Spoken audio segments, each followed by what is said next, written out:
Oke, itu ditanam ku soba bisa 12 pun beli ku soba 12 pun. Oke.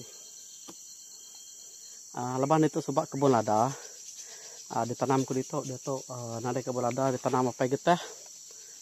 Geteh. Tang maya nya soba lada gitu mo dito tanam aku kayu garu. Kayu garu tuh tanam aku tahun lebih kurang tahun 2000 soba. Ya nak tu besar laban ya selup. Mayu kayu bukai bisa kita aku meda garu tu ya ngai selup ya. Oke, jadi kita metakin ge to ge spoon. Besapek mainnya. Oke.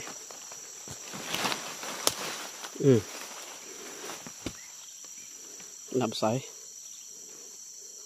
Tang ya udah tuai.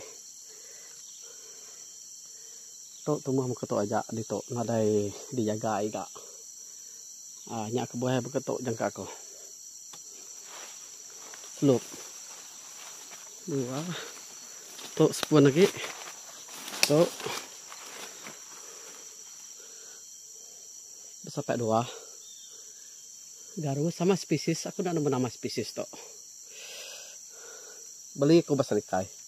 Mainnya aku beli sepun 28 ringgit. Aku nak beli mainnya. Barunya lagi tok bersampai 4. Saya tok bersampai 4.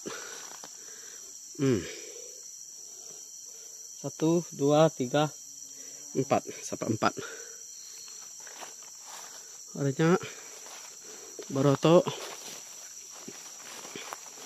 sampai 2.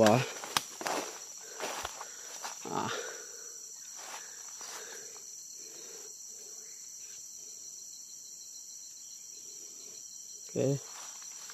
Adanya itu tuh panya. Top saya oke. Sampai 3. Yang si tidak.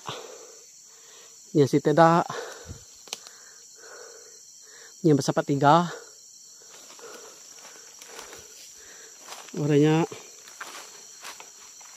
tuh sampai 2. Warnanya setengah sampai 2. Oke. Nyak mah semua garu. Aku besi ditanam aku dito. Oke.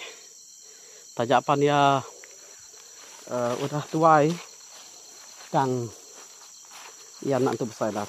Mudah tu. Patut ya umur 20 tahun ya jawab saya itu. Lapan keselup. Jadi tu berada di inokulan, berada suntik. Oke. Berada di inokulan. Oke, nyak mah kebun nur ku nanam garu di kebun itu. Oke.